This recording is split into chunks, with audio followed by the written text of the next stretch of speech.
And talking with us now on USCAP TV, Dr. Julia Iazzoni with the Membership Committee and Dr. Laura Collins. She is the chair of the Resident Advisory Committee this year. Ladies, thank you both so much for joining us. Thank you for having us. And you've never met, even though you've been very integral in planning this convention. Never met. We have communicated and had conversations via email, but this is the first time we've actually met in person. Happy to have you with us today. Now, both of you are part of committees that are relatively new to USCAP, and I would like for each of you to talk about your committee and the role that it plays.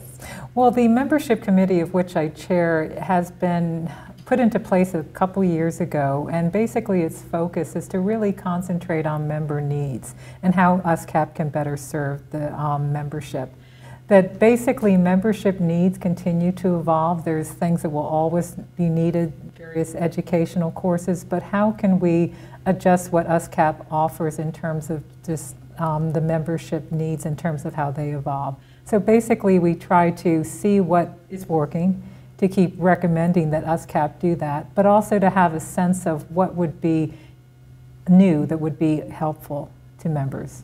What are you seeing as some of the major needs? Well, there's continuing focus on education, which is the prime directive basically of USCAP, but also as maintenance of certification is a reality for the more recent graduates. How can USCAP serve in providing mechanisms for recent trainees to, excuse me, maintain their certification? And Dr. Collins, the Resident Advisory Committee, the role?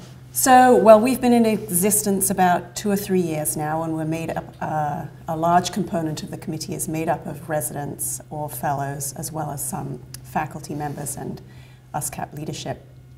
And essentially, we ask the group of trainees to help think about how USCAP can better serve trainees, and particularly for the annual meeting, what the needs are for trainees at the meeting to encourage their participation, to make their participation feel less overwhelming so that they can join in more readily. And you've been with this committee since its inception.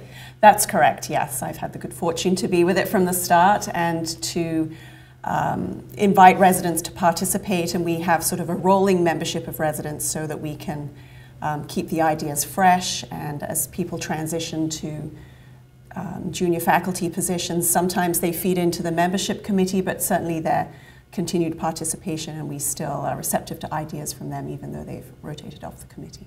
And have you noticed the role of the committee shifting from maybe what you initially thought it was going to be once you really got the committee going? I don't think so. I think really receiving ideas from the trainees about how we can better serve, how the academy can better serve them has been the intention of the committee, and we continue to do that. I think we've been able to channel some of the ideas to different parts of USCAP, and that's been helpful to, for example, the House Staff Specialty Conference on Sunday evenings. Barbara McKenna is organizing that at the moment, and she's also a member of our committee. So some of the ideas that we've been discussing in the committee have helped to, or will help to generate programs for that specialty conference going forward. And I noticed that there's a big effort to enhance the experience of the younger members. Dr. Iazzoni, can you talk about that, why that is, and some of the ways that you've tried to implement that? Well, in particular, there's sort of 2 demographics that we really consider the main demographics that is the focus of both the Residency Advisory Committee and then the Membership Committee. Basically the trainees, which is the focus of Laura's committee, and then the Membership Committee as a whole is particularly focusing on the recent graduates, the young practitioners, whether they're going into academics or into private practice, how we can better serve that particular demographic of pathologists. And again, we're considering things in terms of maintenance certification, how USCAP can make that as readily available for these recent graduates. In terms of those going into academics, a couple of years ago they put into place a Young Investigator special course for those interested in going into research careers. Also, Dr. Sharon Weiss teaches a wonderful course for young academics, how to survive the academic environment, especially as you're starting into place. So we continue to get ideas from our membership in terms of what would be useful to them, and try to respond in terms of providing courses and other kind of support for that particular individual. Is their feedback one of the main things driving the committee and the decisions that are made? Absolutely. That I've been in practice for at least 20 years now, and so I have one perspective on things, but that's a very different perspective than someone who's just graduated.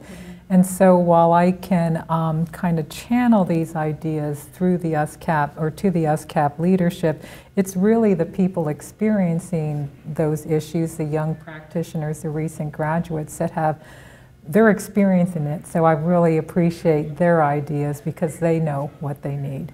And speaking of feedback, Dr. Collins, you've been able to talk with some of the residents already this year and kind of gauge how they're feeling, how they're enjoying them? Yes, so some of the things that we've introduced this year based on input from the advisory committee is an area specifically set aside for resident registration so that they're not, you know, in the sort of melee with all the faculty registrants, and they've particularly appreciated an area that they can go to that's often hosted by members of our committees, trainee members of our committee, so that you know, it's a peer-to-peer kind of registration. We've also been at that registration booth giving them information about what specific resident-related activities we have on offer this year.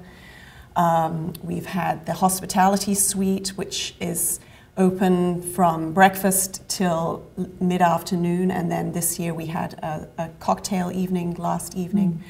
And some of our USCAP faculty leadership attend these sessions at the hospitality suite so that the residents have opportunity to interact directly with faculty and you know, talk to them about concerns they may have, how to, you know, get themselves started in academic practice, or we have some private practitioners there so they can speak specifically to people in private practice. Subspecialty fellowship directors and things like that. And I think the residents, you know, on my interaction with the residents, they've very much appreciated these increased offerings that we've had this year, and they've noticed it. They have, and we plan to continue it going forward. Dr. Julia Iazzoni, Chair of the Membership Committee, and Dr. Laura Collins, Chair of the Resident Advisory Committee. Ladies, thank you both so much for joining us today. Thank you for having us.